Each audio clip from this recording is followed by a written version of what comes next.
저는 학창 시절을 정말 어렵게 생활했었어요. 고등학교 3년 내내 아르바이트를 해서 저와 제 동생의 차비부터 용돈까지 모든 생활비를 스스로 해결해야 했어요.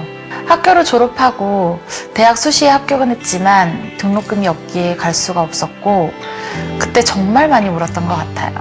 어쩔 수 없이 생계수단을 위해 미용실에 취직을 했고 내가 놀지 않는 이상 굶어 죽지는 않겠다 생각을 했던 것 같아요. 하지만 밤낮 없이 매달리는 업무에 건강이 많이 안 좋아져서 그만두게 되었고 다행히 그때부터는 집안 형편이 풀리기 시작해서 유학을 가라는 부모님의 권유를 따라 준비하던 중 애터미를 만나게 되었습니다. 안녕하세요. 로얄마스터 주선아입니다. 처음 들었던 회장님의 강의 중 애터미를 통해서 젊은 20, 30대도 충분히 부자가 될 수 있다. 아무것도 없는 서민이 유일하게 부자가 될 수 있는 도구가 애터미다 말씀을 해주셨었는데 그게 마치 제게 말씀하시는 것 같았어요.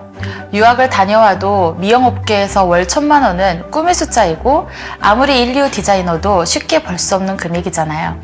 그런데 애터미에서는 내 기술이 뛰어나지 않아도 최선을 다하고 버티면 가능하니까 아직 내 나이가 어린이 믿져야 본전이다. 2, 3년만 투자해보자 싶어 20살 7월 1일에 애터미를 시작했어요.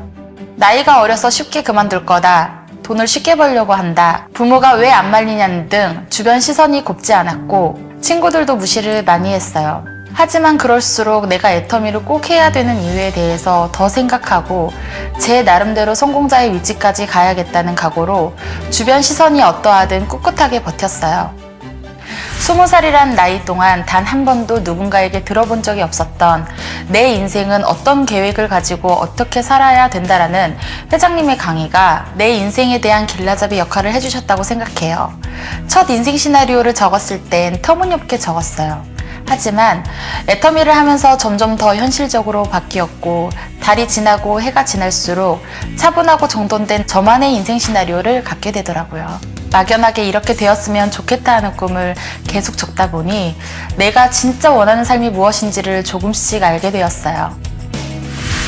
회장님이 강의 중 20대들이 부모의 재력이 아닌 본인의 재력으로 탈 수 있는 차는 많지 않다. 그런데 애터미는 부모의 재력이 아닌 나의 재력으로 탈 수 있을 것이다 라고 하셨어요. 그날부터 인터넷으로 저희 드림카를 찾아보기 시작해 목표를 잡았어요. 2013년 12월에 월 1,000만 원 소득이 딱 되고 나서 회장님을 뵈었는데 제가 꿈꿨던 드림카로 차를 바꿨냐고 물어보셨어요. 아직도 안 바꾸고 뭐 하냐고. 이번 해외 출장을 갔다 왔을 때 너희 드림카가 있었으면 좋겠다 말씀하셔서 그날 바로 매장 가서 견적서를 뽑았어요. 원래 제가 타려고 했던 차가 있었는데 그 디자인이 단종이 되어 그보다 상위 모델인 벤츠 E클래스를 샀어요. 회장님이 더 놀라셨죠. 그 후에 3년 동안 친구들이 나오지 말라고 했던 동창회에 갔는데 애터미가 다른 회사랑 다르구나. 충분히 돈을 벌 수 있구나. 부정적이었던 친구들이 좋게 인식하기 시작했어요. 젊은 사람이 억소리 나는 차를 타고 다니니까 주변 사람들도 다르게 보기 시작했죠. 그래서 일의 성과가 더 늘어 차를 산 지 1년 만에 매출이 딱 2배가 되었어요. 집안의 경제 상황 때문에 어릴 적 왕따 아닌 왕따를 당했어요. 친구들이 전부 유복한 가정이라 마음만 먹으면 유학을 가고 하고 싶은 건 언제든 할 수 있었는데 그에 비해 저는 고등학교 3년 내내 알바만 했거든요. 사춘기 때라 그런지 친구들이 어디 놀러 간다 그러면 그게 정말 부러웠어요. 너는 어차피 못 가잖아 하고 대놓고 상처 주는 애들도 있었어요. 그래서 여행에 대한 갈망이 커서 애터미를 성공하면 세계 일주가 제일 하고 싶었어요. 애터미 시작하기 전에는 여권도 없었는데 여권은 발급을 받아야 쓸 일이 생긴다 라는 어머니 말씀에 바로 여권 사진을 찍고 발급 신청을 했어요.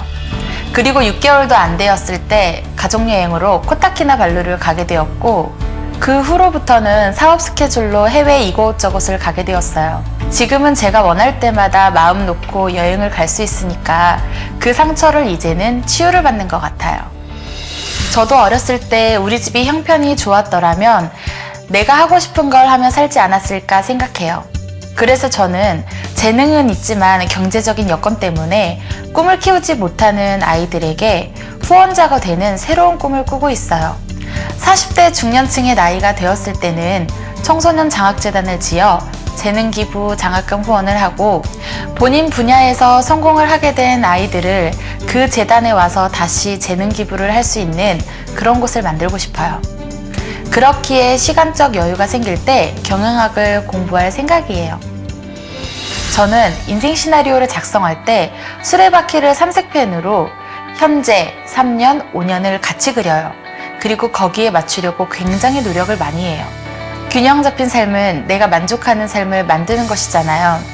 남이 볼 때 저 사람 행복하게 사는구나. 겉으로 보여도 안 그럴 수 있잖아요. 내 마음에서 정말 우러나오는 나는 정말 행복하게 살고 있어. 균형 잡힌 삶을 살고 있어. 이게 중요한 것 같아요. 내가 애터미를 시작한 이유가 결국 내 행복, 내 꿈이라는 부분 때문에 시작을 했잖아요. 힘들 때 그걸 꺼내보고 그래, 내가 시작한 이유는 이거야. 내 꿈은 이거였지. 잊지 않았으면 좋겠어요. 여러분들도 내가 직접 그린 나에게 맞는 길라잡이를 잘 만들었으면 좋겠습니다.